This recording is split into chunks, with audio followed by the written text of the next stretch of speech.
Margaret Henderson adjusted her worn cardigan nervously as she glanced around the elegant dining room of Bellacorti, one of the city's most expensive restaurants. Crystal chandeliers cast warm light over pristine white tablecloths, and the soft murmur of sophisticated conversation filled the air. At 58, she felt completely out of place among the wealthy patrons who belonged in such an establishment. "Mom, please," her daughter Sarah whispered sharply, grabbing Margaret's wrist as she reached for her water glass. "Just stay quiet, okay?" Margaret's eyes widened in confusion. She hadn't even spoken yet. Across the table, her son Michael avoided eye contact, his jaw clenched with what looked like embarrassment. Her youngest, Jessica, kept checking her phone with nervous energy, glancing up only to shoot warning looks in Margaret's direction. "I was just going to ask about the menu," Margaret began softly.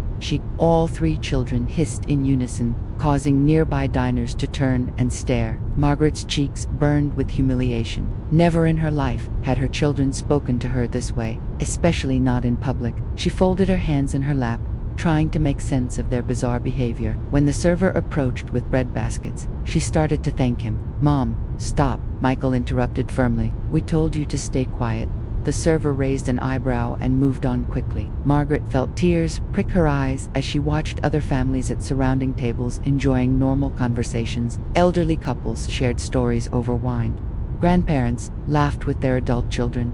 But here she sat silenced like a scolded child. "What's wrong with you all?" she finally whispered, her voice trembling. "Why are you treating me like this?" Sarah exchanged a meaningful glance with her siblings before leaning forward. "Mom, we're serious. You need to not talk tonight. Can you please just trust us on this?" Margaret stared at her daughter's face, searching for any hint of the loving child she had raised. Instead, she saw only cold determination and something that looked disturbingly like shame. As another wave of whispered conversations from other tables washed over her, Margaret realized with growing horror that she had become the spectacle. Everyone was quietly observing the embarrassing mother whose own children couldn't stand to hear her speak. As Margaret sat in stunned silence, her mind drifted back to the moment everything changed. 5 years ago, when David's heart attack took him at 55, leaving her with 3 children still finishing college and graduate school. The funeral expenses alone had drained their modest savings, but the real financial nightmare came afterward. She remembered standing in their empty bedroom,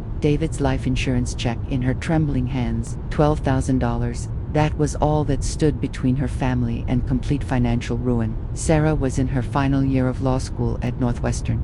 Michael was pursuing his MBA at Wharton, and Jessica had just started her master's program in marketing. Their dreams couldn't die with their father. That's when Margaret made the first sacrifice. She sold her grandmother's pearl necklace, the one David had promised would stay in the family forever. $2,000. Then came her mother's antique china set, her engagement ring, and finally, the vintage piano that had been her sanctuary during the loneliest nights. The memories blurred together like scenes from someone else's nightmare. Working double shifts at the hospital cafeteria, then rushing to her evening job cleaning offices downtown. Her hands, once soft from David's gentle care, became raw and cracked from industrial cleaners and constant work. She'd collapse into bed at midnight, only to wake at 5 for another 18-hour day. Margaret remembered calling Sarah during those dark months, desperate for just a few minutes of connection with her daughter. "Mom, I'm really busy with finals," Sarah had said, her voice distracted. "Can we talk later?" Later never came. Michael was equally unreachable, buried in case studies and networking events that would build his future career. Jessica, the baby of the family, seemed to have forgotten her mother existed entirely once she discovered college social life. The worst part wasn't the physical exhaustion, or even the financial stress, it was the crushing loneliness. Margaret would come home to their empty house, David's chair still positioned exactly as he'd left it, and eat dinner alone while watching old movies. She'd reach for the phone to call one of her children, then stop. Remembering how irritated they sounded when she interrupted their busy lives, she'd kept every single tuition payment current, never missing a deadline even when it meant choosing between groceries and electricity. When Sarah graduated summa cum laude, Margaret sat alone in the back row of the ceremony, watching her daughter celebrate with new friends who had become her real family. Michael's MBA graduation was the same story. He was too busy with job interviews to spend more than 10 minutes with her afterward. The sacrifices had worked, though. Sarah landed a position at a prestigious law firm. Michael secured a 6-figure consulting job, and Jessica graduated into a marketing role at a Fortune 500 company. All three moved to expensive cities, rented luxury apartments, and began building the successful lives Margaret had made possible. But somewhere in the process, they had forgotten the woman who gave up everything to get them there. Margaret's phone calls went unreturned for weeks. Her invitations to visit were met with excuses about work commitments, and holidays became lonely affairs where she cooked elaborate meals for one. Now, sitting in this intimidating restaurant while her children treated her like an embarrassment, Margaret wondered if this was her reward for 5 years of invisible sacrifice. Had her love somehow transformed into a burden they could barely tolerate? The appetizers arrived, and Margaret watched as her children picked at expensive delicacies she couldn't even pronounce. When she reached for her fork to try the smoked salmon, Jessica quickly grabbed her hand. "Mom, don't," Jessica whispered urgently. "Just ... Wait for what?" Margaret asked, bewildered. "I'm hungry, and this is supposed to be dinner." Michael's phone buzzed, and he immediately stepped away from the table to take the call. Margaret could see him pacing near the restaurant's entrance, speaking in hushed, animated tones while glancing back at their table repeatedly. When he returned, his expression was tense. "Everything okay?" Sarah asked her brother, but her question seemed loaded with meaning that excluded Margaret entirely. "Yeah, we're good," Michael replied, but his eyes darted nervously around the dining room. "Right on schedule." Schedule? Margaret felt her confusion deepening into genuine alarm. What schedule? She tried to catch Sarah's eye, hoping for some explanation. But her eldest daughter was busy exchanging text messages with someone, her manicured fingers flying across her phone screen. "Sarah, honey, could you please tell me what's going on?" Margaret ventured softly. "Mom," Sarah snapped, louder than before. Several nearby tables turned to stare. "We've told you 3 times already. Just be quiet tonight, please." The elderly couple at the adjacent table exchanged concerned glances. The woman leaned toward her husband and whispered something that made him frown in Margaret's direction. Margaret felt her face burn with embarrassment as she realized they were becoming the evening's entertainment for other diners. A distinguished gentleman in a navy suit walked past their table slowly, his eyes lingering on their group with obvious disapproval. Margaret caught him shaking his head as he returned to his own family, where his elderly mother was being treated with obvious respect and affection. "Are you ashamed of me?" Margaret asked quietly, her voice breaking slightly. "Is that what this is about?" Jessica's phone rang, and she answered immediately. "Hello. Yes, we're here." Yes, she's with us." "Okay, perfect. Yes, I'll make sure." She hung up and looked meaningfully at her siblings. "Who was that?" Margaret demanded, her patience finally cracking. "Nobody, Mom," Jessica said dismissively. "Just work stuff." But Margaret wasn't fooled. These weren't work calls happening during a family dinner. Something was being coordinated, planned, executed, and she was clearly the unwitting centerpiece of whatever scheme her children had devised. The waiter approached to take their dinner orders, and Margaret opened her mouth to ask for the salmon. "She have the chicken," Michael interrupted smoothly. "And she's not feeling well, so she might not be very talkative tonight." Margaret stared at her son in shock. He had just publicly declared her unwell to justify her silence to the serving staff. The humiliation was complete. Her own children were so uncomfortable with her presence that they were making excuses to strangers about her behavior. As whispered conversations rippled through nearby tables, Margaret realized with dawning horror that her children hadn't brought her here to honor her or spend quality time together. They had brought her here for something else entirely, something that required her complete silence and apparent compliance. Margaret's hands trembled as she placed her napkin on the table. "Excuse me," she whispered, her voice barely audible. "I need to use the restroom." For once, her children didn't try to stop her. Sarah barely glanced up from her phone. Michael was scanning the restaurant like a security guard, and Jessica was checking her watch for the dozenth time. Margaret pushed back her chair and walked unsteadily toward the ladies' room, feeling the curious stares of other diners burning into her back. The moment she locked the restroom door behind her, the tears came in torrents. Margaret gripped the marble countertop and stared at her reflection in the ornate mirror. Her face looked older than her 58 years, worn down by grief and struggle. With silver streaking through brown hair she couldn't afford to color anymore. No wonder her children were embarrassed by her. The memories hit her like physical blows. Last Christmas, when she'd spent 3 days cooking David's traditional holiday meal, only to have all 3 children cancel at the last minute for better opportunities. Sarah had a ski trip with colleagues, Michael had a romantic getaway with his girlfriend, and Jessica had concert tickets she'd forgotten about. Margaret had eaten Christmas dinner alone, surrounded by enough food for 6 people, and the ghost of traditions that had died with her husband. Then there was Sarah's law firm holiday party last year. Margaret had bought a new dress she couldn't afford and spent hours getting ready. So excited to meet the colleagues Sarah talked about constantly. But when she arrived, Sarah kept her sequestered in a corner, barely introducing her to anyone. "This is my mother," she'd say dismissively before, quickly steering conversations away. Margaret had left early, claiming a headache, but really unable to bear another moment of being treated like an inconvenience. Michael's promotion celebration had been even worse. He'd reluctantly invited her to the upscale bar, where his co-workers were toasting his success. Margaret had listened proudly as he gave a speech thanking his mentors, his professors, his girlfriend, even his college roommates, but he never mentioned the mother who had worked herself to exhaustion to pay for his education. She might as well have been invisible. And Jessica, sweet Jessica, who used to crawl into Margaret's bed during thunderstorms, now spoke to her like she was a senile stranger. Their last phone conversation had lasted exactly 47 seconds. Margaret knew because she'd timed it afterward, desperate to understand why her youngest daughter couldn't spare even 5 minutes for the woman who'd given her everything. Margaret sobbed quietly, careful not to make noise that might draw attention from other bathroom visitors. Had she failed as a mother? Had her sacrifices somehow damaged her children instead of helping them? Maybe working so much to provide for them had made her absent in ways that mattered more than money. Maybe they resented her for being weak, for not being strong enough to maintain their lifestyle after David died. The worst thought crept in like poison.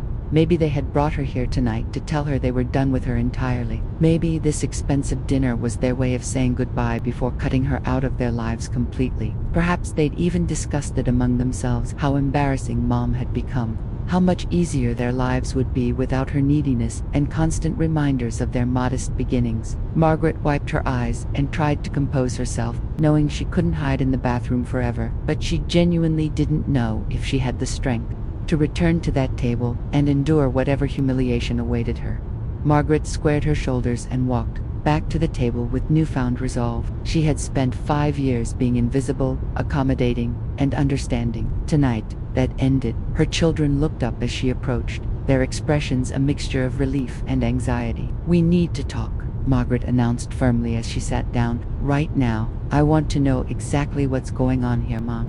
"Please," Sarah began. But Margaret cut her off with a sharp gesture. "No, I've had enough of this ridiculous behavior. You drag me to an expensive restaurant I can't afford.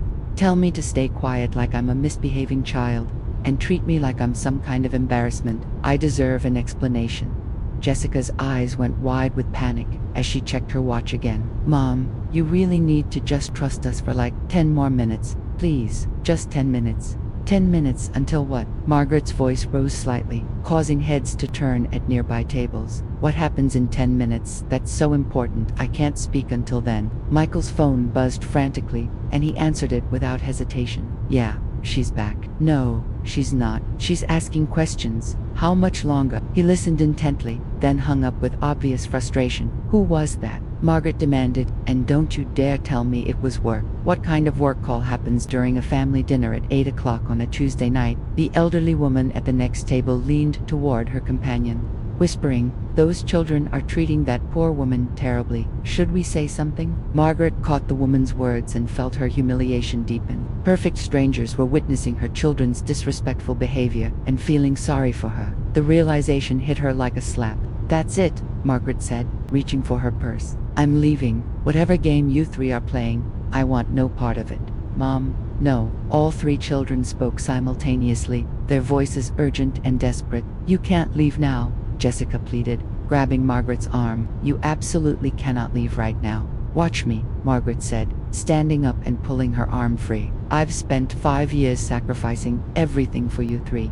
And this is how you repay me, by bringing me somewhere fancy just to humiliate me in public." The restaurant had grown noticeably quieter as other diners openly stared at their table. A manager in a black suit had appeared near the host station, watching their interaction with professional concern. Michael was texting furiously, his fingers flying across his phone screen. Sarah kept looking toward the restaurant's entrance like she was expecting someone. Jessica was checking her watch every few seconds, her face pale with what looked like genuine fear. "Sit down, Mom," Sarah said through gritted teeth. "Please, you're making a scene."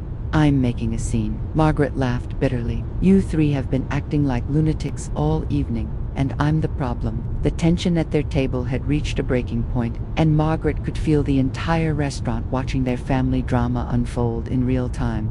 Just as Margaret turned to leave, a tall, impeccably dressed waiter approached their table carrying an elegant wireless microphone. He wore a crisp white shirt with gold cufflinks and moved with the practiced grace of someone accustomed to formal events. Margaret froze mid-step, her heart sinking as she realized this was it, the final humiliation her children had orchestrated. "Excuse me, ladies and gentlemen," the waiter announced in a clear, professional voice that carried across the entire dining room. The soft murmur of conversation ceased instantly as every patron turned their attention to Margaret's table. Margaret's face burned with shame. They were going to publicly complain about her behavior. Her own children had arranged for the restaurant staff to remove her, probably claiming she was causing a disturbance. The other diners would witness her being escorted out like some kind of troublemaker, and she would never recover from this mortification. "Oh God," she whispered, sinking back into her chair. "Please, don't do this to me." But something strange happened. Sarah's tense expression suddenly melted into the brightest smile Margaret had seen from her in years. Michael stopped his frantic texting and looked up with tears glistening in his eyes. Jessica grabbed her mother's hand and squeezed it tightly,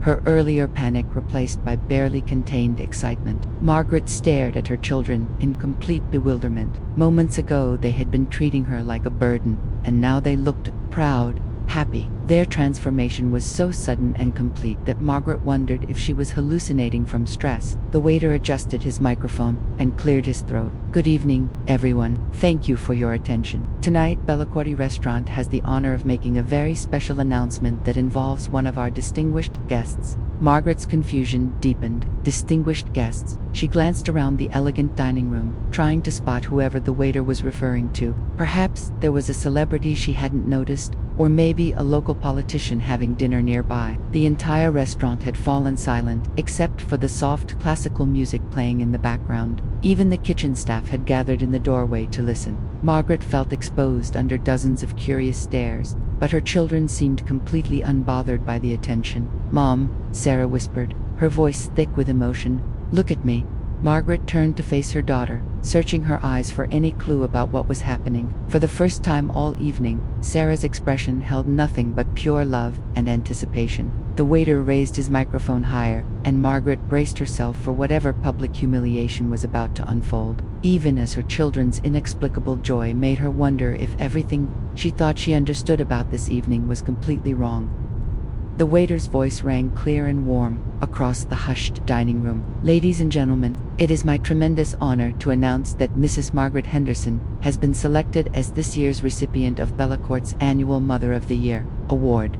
Margaret's world tilted on its axis. She stared at the waiter in complete shock, certain she had misheard. Around the restaurant, diners began to smile and nod approvingly, their earlier concern replaced by obvious delight. "This prestigious award," the waiter continued, "comes with a $10,000 prize and complimentary dining privileges at Bellacorti for 1 full year. But more importantly, it recognizes a mother whose extraordinary sacrifices and unwavering devotion have shaped not just her own children's lives, but touched her entire community."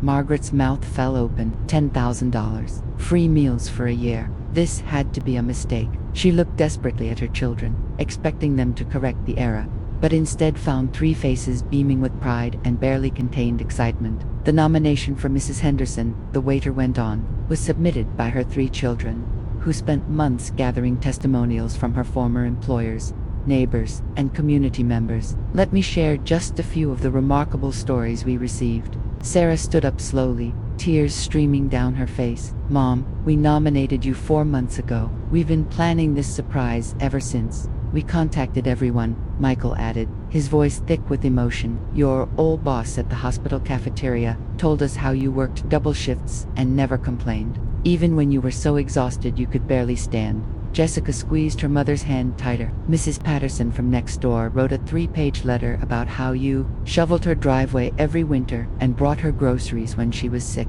even when you were working 2 jobs. The waiter nodded and continued reading from his notes. Your former supervisor at downtown office cleaning wrote, Margaret Henderson worked harder than anyone I've ever employed. She was supporting 3 children in college. But she never asked for special treatment or complained about the most difficult assignments. She cleaned with dignity and pride, and treated everyone with kindness despite her own struggles. Margaret felt tears flowing freely now, unable to process what she was hearing. Her children had been watching. They had known about her sacrifices all along. The nomination also included testimonials from your children's professors, the waiter continued. Sarah's law school dean noted that Margaret attended every parent weekend despite working weekends. Michael's MBA program coordinator remembered her calling to arrange payment plans so she could keep his tuition current. Jessica's undergraduate advisor wrote about the mother who sold family heirlooms to ensure her daughter could complete her education without debt. Mom, Sarah said, kneeling beside her mother's chair, we had to tell you to stay quiet because you would have figured it out. You know everyone here. You cleaned these offices 2 years ago. You would have recognized the staff and started asking questions. Michael pulled out his phone and showed her his screen. Every text tonight, every phone call. We were coordinating with the restaurant staff and the award committee. We were terrified you'd leave before the announcement. Jessica was sobbing now. We've been planning this for months, Mom. We know exactly how much you sacrificed for us. We see it all. We've always seen it. The waiter smiled warmly. Mrs. Henderson, your children wanted you to know that your love and sacrifices didn't go unnoticed. They shaped 3 successful, caring adults who are determined to honor the woman who gave them everything. As the entire restaurant erupted in spontaneous applause, Margaret sat frozen in her chair, overwhelmed by the realization that everything she had assumed about this evening about her children's feelings toward her had been completely wrong. As the applause died down, Sarah remained kneeling beside her mother's chair, her professional composure completely dissolved. Mom, I need to tell you something I should have said years ago. She took a shaky breath and addressed the entire restaurant, her voice carrying the confidence that had made her a successful attorney. 5 years ago, when Dad died, I watched my mother transform from a grieving widow into the strongest person I've ever known. While I was selfishly worried about finishing law school, she was working 18-hour days to make sure I could.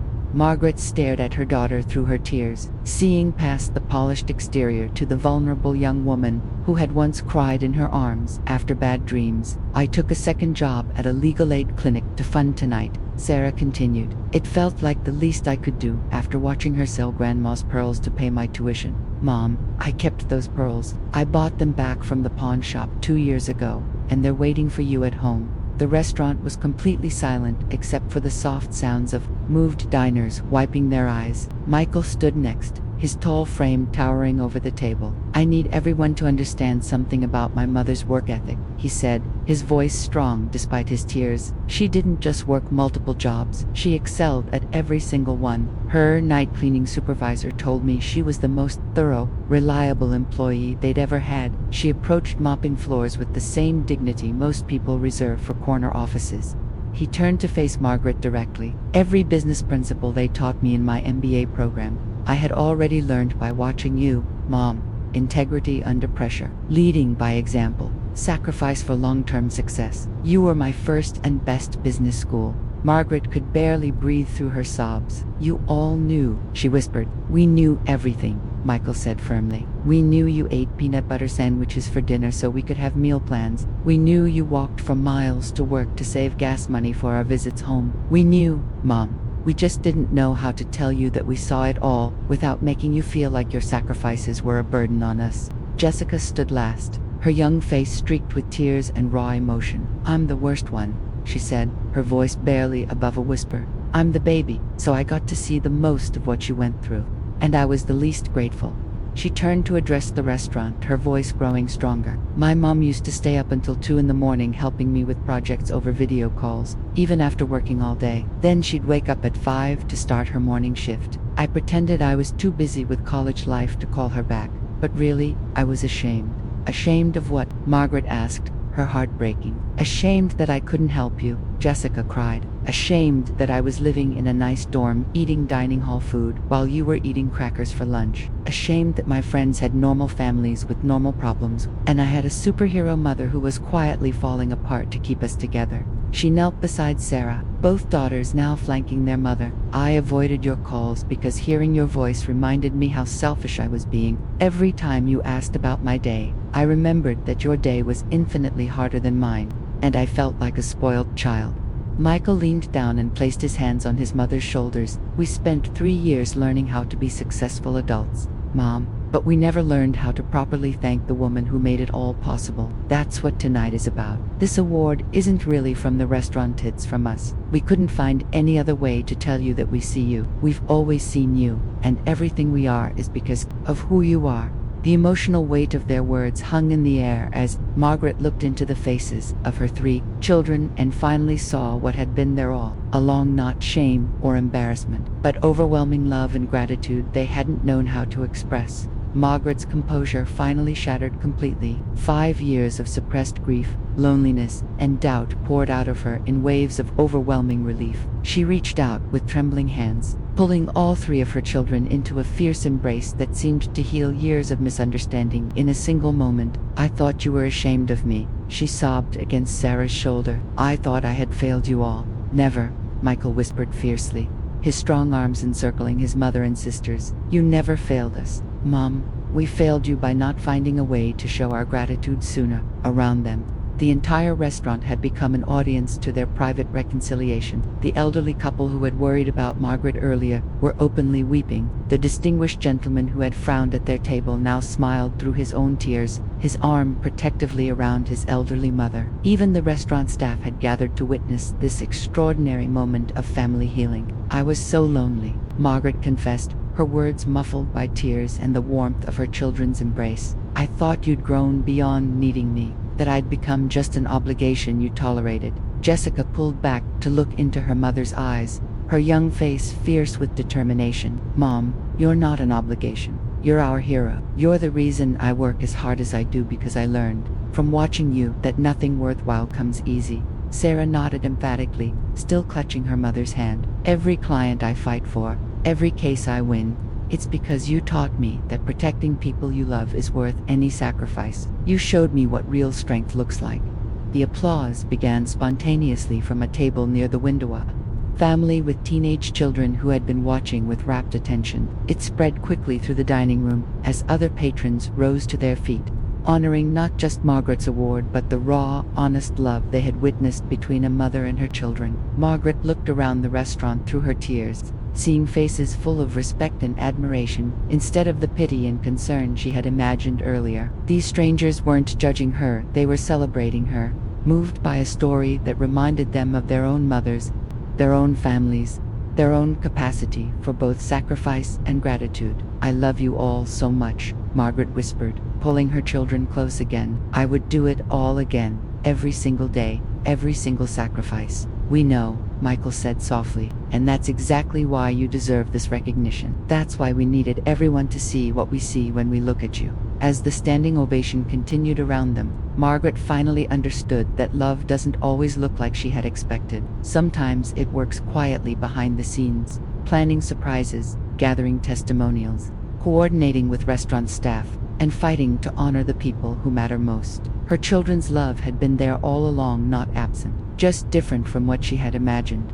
3 months later, Margaret sat in her favorite corner booth at Bella, sharing Sunday brunch with her children, weekly tradition they had established after that transformative evening. The $10,000 award had allowed her to quit her cleaning job and focus on what truly mattered, rebuilding the relationships she thought she had lost. As she watched Sarah laugh at Michael's terrible jokes while Jessica showed them photos from her latest work project, Margaret marveled at how completely wrong her assumptions had been. She had interpreted her children's busy lives as indifference, their professional success as abandonment, and their surprise planning as embarrassment. The truth had been far more beautiful. Love had been working tirelessly behind the scenes, collecting testimonials from her former co-workers, coordinating with award committees, and planning the perfect moment to reveal what she meant to them. Her sacrifices hadn't been invisible, they had been carefully documented. celebrated, and honored by the very people she thought had forgotten her. Margaret had learned that assumptions are dangerous things, capable of poisoning even the strongest family bonds. When we can't see love in action, it doesn't mean love isn't there. It simply means love is preparing something we haven't imagined yet. Ready to order, Mrs. Henderson. They're familiar, waiter asked with a warm smile. Margaret looked around the table at her 3 children, no longer seeing the distant strangers she had imagined, but the grateful, loving adults she had raised. Yes, she said softly, we're ready. Sometimes the greatest gifts come wrapped in moments that test our faith in the very people who love us most.